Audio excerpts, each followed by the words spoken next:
کہ نہیں آتی ہے. تو اس پر جو ہے اٹارنی جنرل صاحب نے جو بحث کی تو انہوں نے کہا کہ جی یہ تو آرٹیکل 8 کی جو ہے سب آرٹیکل 3 کے اس میں آتا ہے. تو اس پر یحییٰ فریدی صاحب نے بھی اور میڈم عائشہ ملک صاحبہ نے بھی میڈم عائشہ ملک صاحبہ نے بھی اور جسٹس منیر اختر صاحب نے بھی جو سوالات کیے اس کی جو ہے روح اس کا مجموعہ یہ نکلتا ہے جو کم از کم سارے عدالت میں یہ اس چیز کا آیا کہ انہوں نے یہ بالکل آرٹیکل 175 اور آرٹیکل 203 کے زمرے میں نہیں آتا. اس لیے کہ نہ تو اس کی جو ہے وہ عدالت کی جو پریزائڈنگ آفیسر ہے یا جو جج ہوتا ہے وہ نہ تو اس کی وہ انڈیپینڈنٹ نہ تو کوالیفیکیشنز ہے, پھر نہ اس کا کوئی انڈیپینڈنٹ اسٹیچر ہے, نہ اس کی کوئی جو ملازمت ہے اس کی کوئی یعنی تحفظ ہے, اور نہ ہی وہ آزادانہ طور پر فیصلہ کر سکتا ہے. اس لیے وہ عدالت کے تعریف میں ہی نہیں آتا جو آرٹیکل 175 اور آرٹیکل 203 سپروائزری جورسڈکشن ہے. یہ نہ عدالت عالیہ میں اس کی کوئی اپیل ہے, نہ عدالت عظمیٰ میں اس کا کوئی آگے پٹیشن ہوتی ہے. سو اس کا نہ کنٹرول ہے نہ عدالت عالیہ کے, نہ اس کا کمانڈ اور کنٹرول دونوں چیزیں سپروائزری جورسڈکشن عدالت عالیہ کی تحویل میں کورٹ مارشل یا ملٹری کورٹ کی نہیں آتی ہے. سو بنیادی چیز جو ہے ہمارا یہی تھا کہ ایک تو تفتیشی عمل جو ہے عنصر جو ہے وہ شفاف اور آرٹیکل 10A کے مطابق ڈیو پروسیس آف لا کا ہونا چاہیے, اور یہ تو تفتیش سے ہی جب آپ اس کو ملزم کو اٹھا لیتے ہیں تو پھر اس کا کوئی پتہ نہیں ہے کہ اس کے ساتھ کیا ہو رہا ہے, اس کو کہاں رکھا جا رہا ہے, اس کے ساتھ کیا سلوک کیا جا رہا ہے, اس کو کیا بنیادی حقوق میسر ہیں یا نہیں ہے, اس کے کنفیشنل سٹیٹمنٹ ریکارڈ کیے جا رہے ہیں, کس طرح ہو رہا ہے, کون کر رہا ہے, اس کو کس جگہ پر لے جا کر کیا جا رہا ہے, نہ اس کو کوئی وکیل کی دسترس ہوتی ہے, نہ وہ اپنی کسی فیملی ممبر سے مل سکتا ہے. تو ڈیو پروسیس تو یہیں پر ہی منہدم ہو گیا, اور ڈیو پروسیس یہ بنیادی حق ہے, بنیادی حق ہے جس پر کوئی قانون جو ہے اس کو سلب نہیں کر سکتا ہے. اس میں آئینی ترمیم کرے تو بھلے اور بات ہے, لیکن قانون کوئی بھی اس کو ٹیک اوے نہیں کر سکتا ہے. سو پہلی بات ہماری یہی تھی, اور اس کا کوئی جواب نہیں سے. اور اسی طرح عدالت کی تعریف میں نہ اس کی سپروائزری جورسڈکشن ہے, نہ اس کا کنٹرول اینڈ کمانڈ جو ہے ہائی کورٹ کے پاس ہے کورٹ مارشل کا, بلکہ ان کی اپنی ہائرارکی میں. تو پہلے دن سے ہی ہمارا یہ موقف تھا کہ جناب جب کور کمانڈرز جب یک زبان ہو کر فرماتے ہیں ان امپیچبل ایویڈنس ارریفیوٹیبل ہے, اور جب فارمیشن کمانڈر سارے پاکستان کی آرم فورسز یہ کہتی ہیں کہ ناقابل تردید شواہد ہیں جن کو جھٹلایا نہیں جا سکتا, تو اس کے بعد ایک مذاق ہے کہ فوجی عدالت یا کورٹ مارشل جو ان کا ایک میجر جنرل ہوگا یا بریگیڈیئر ہوگا یا کرنل ہوگا وہ اس کو فیصلہ کر سکیں, اس لیے کہ فیصلہ تو دے دیا کور کمانڈرز اور فارمیشن کمانڈرز نے. سو اس بنا پر بھی یہ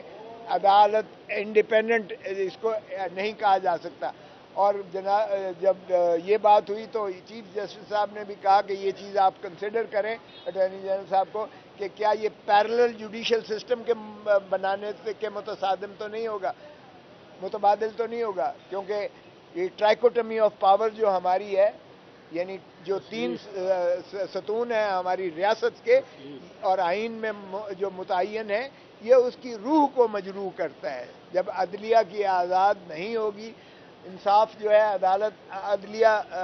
یعنی انڈیپینڈنٹ جوڈیشری یا انڈیپینڈنٹ کورٹ یا انڈیپینڈنٹ جو ہے کورٹ مارشل یا انڈیپینڈنٹ جو ہے ملٹری کورٹ نہیں فراہم کرے گی, تو ظاہر ہے یہ ٹرائکوٹمی آف پاور کے اور ڈھانچے کو روح کو آئین کی مجروح کرے گا. سو آج جو ہے اٹارنی جنرل صاحب نے پھر دوبارہ کہنے کی کوشش کی کہ جناب میں ایڈجوٹنٹ جنرل جو سب سے اوپر ہوتا ہے اس سے میں کوشش کر رہا ہوں کہ یہ جو ہے اپیل کی اس میں گنجائش کے بات پر اپیل ہائی کورٹ میں ہونی چاہیے اور پھر سپریم کورٹ میں اوپر پٹیشن آئے گی, تو یہ اس طرح سے ان کے کچھ ہماری جانب دیکھ کر ان کے کچھ تحفظات دور ہو جائیں گے. تو چیف جسٹس نے اور انہوں نے کہا کہ جی پہلے جو آرمی ایکٹ میں ترامیم ہوئی ہیں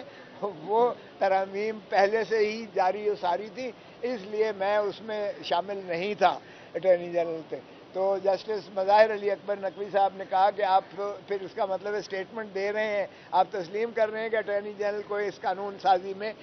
وہ اس کی مشاورت شامل نہیں ہے۔ تو انہوں نے کہا جی میں حقیقت بتا رہا ہوں، ایک فیکٹ بتا رہا ہوں۔ تو اس سے بھی عیاں ہو گیا کہ اس حکومت نے یہ جو قانون سازی کر رہی ہے اس میں جو پرنسپل لا آفیسر ہے ان کا اس کی شمولیت، شراکت یا اس کی مشاورت کو جو ہے وہ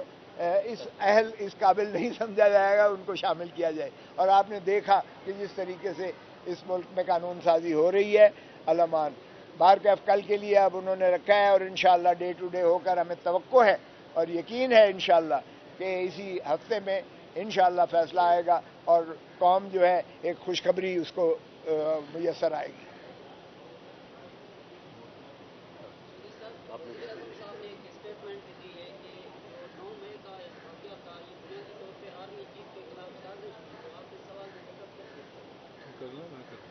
کرو یہ آپ نے سوال کر دیا میرے سے، میں ورنہ خدا صاحب کی میرے وکیل ہیں تو میں ان کے بعد ہی بولا نہیں، یہ آپ نے پوچھا ہے، یہ مجھے بھی بڑی تعجب اور حیرت ہوئی کہ وزیر اعظم نے یہ کس طرح کہا ہے کہ آرمی چیف کے خلاف بغاوت تھی اور 9 مئی کا اصل میں وہ کہتے ہیں کہ جی آرمی چیف کے خلاف بغاوت تھی، ہمارے سے کوئی ناراض نہیں ہے، ہمارے سے کوئی کسی کو گلا شکوہ نہیں ہے، ان کے خلاف بہت فوجی بغاوت تھی۔ اب فوج نے تو اس کو اس طرح لیا ہی نہیں، جتنے بندے چارج ہوئے ہیں وہ تو ڈسپلن پر پورا نہ اترنے پہ وہ چارج ہوئے ہیں۔ جو ان کا خود سٹیٹمنٹ آیا تھا کہ ہم نے اتنے 14 کے 15 افسروں کے خلاف ایکشن لے لیا ہے، ان کو ریموو کر دیا ہے، تو ان کے خلاف تو بغاوت کا کوئی نہیں لگا۔ تو میرا نہیں خیال یہ بغاوت کا بنایا جا سکتا ہے۔ یہ کو شہباز شریف صاحب نے خود ہی کوئی کوشش کی ہے کہ وہ اس پہ برڈن پڑے، وہ آرمی چیف جانے اور ان کا حریف جانے اور خود وہ نگران حکومت بنانے میں ایک متحرک اور با اختیار نگران حکومت بنانے میں اگر وہ متحرک اور با اختیار بنا دیتے ہیں یہ نگران حکومت، تو پھر میرا خیال ہے وہ ان نگرانوں کا بھی ٹرم زیادہ لمبا لے جائیں گے۔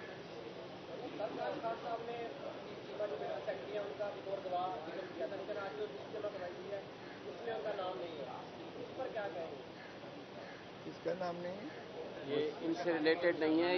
یہ توشہ خانہ کیس سے حوالے سے ہے۔ یہ سردار صاحب اس کیس کو نہیں ریپرزینٹ کر رہے، اس لیے سوال آپ میرے سے کریں۔ انہوں نے اپنی 342 کی سٹیٹمنٹ میں یہ اپنا بیان دیا ہے، تو بطور ڈیفنس وٹنسز ہم ان کو نہیں بلا رہے۔ یہ کورٹ کا فرض ہے کہ چونکہ سبجیکٹ سے ریلیٹڈ وہ وٹنس ہیں تو وہ کورٹ وٹنس کے طور پر ان کو طلب کیا جانا چاہیے، اور کورٹ ان کو جب طلب کرے گی کیونکہ وہ آفیشل ہیں، سرونگ آفیشل ہیں، تو وہ آنے کے پابند ہوں گے، وہ اس کو سٹیٹمنٹ دیں گے۔ اور جو آج کی بات میں آپ کو کہہ رہا ہوں، عطا تارڑ نہ اس میں کمپلیننٹ ہے، نہ اس میں وٹنس ہے، نہ یہ گورنمنٹ کا کیس ہے، اس میں election commission of Pakistan complainant ہے۔ کیا عطا تارڑ صاحب اس کیس کی پیروی کر رہے ہیں؟ کیا ان کی آشیرواد سے یہ کمپلینٹ فائل ہوئی ہے؟ یہاں سے آپ کو الیکشن کمیشن آف پاکستان کی بدنیتی اور حکومتی بدنیتی سامنے نظر آ گئی ہے کہ ہر تاریخ پہ اپنا جتھا لے کر وہاں پہنچتے ہیں اور جا کر کے کورٹ کو پرسویٹ کرنے اور پریشرائز کرنے کی کوشش کرتے ہیں۔ اور ایک بات آج جو میڈیا کے حوالے سے بھی بات ہو رہی ہے میں واضح کر دوں، آج سپریم کورٹ میں یحییٰ آفریدی صاحب کی سربراہی میں جو بینچ تھا انہوں نے یہ واضح کر دیا ہے کہ آپ کو ہم آلریڈی ریلیف دے چکے ہیں، کیونکہ جب کسی جج کے خلاف ٹرانسفر اپلیکیشن آ جائے تو وہ فائنل آرڈر پاس نہیں کر سکتا، یہ لاء میں لکھا ہوا ہے۔ تو لہٰذا جب ہم یہ آرڈر آلریڈی دے چکے ہیں کہ آپ کی ٹرانسفر اپلیکیشن ٹیک اپ ہوگی، آپ کی کرمنل ریویژن کے ساتھ سنی جائے گی، تو اس کا مطلب ہے کہ ہماری طرف سے انٹرم ریلیف آلریڈی موجود ہے۔ اس لیے انہوں نے نوٹس کر دیا ہے، یہ آپ سارے میڈیا کو پتہ ہونا چاہیے کہ ہمایوں دلاور جو کہ ایک متعصب جج ہے جس کے خلاف آلریڈی درخواستیں آ چکی ہیں